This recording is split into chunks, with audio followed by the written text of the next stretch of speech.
Silence has sound.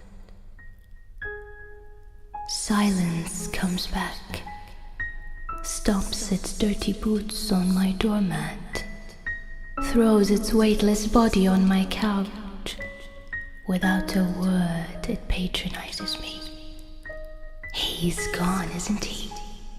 You've managed to drive this one away too? In the night, silence is wide awake. I hear it flicking through the photo albums that were well tucked away.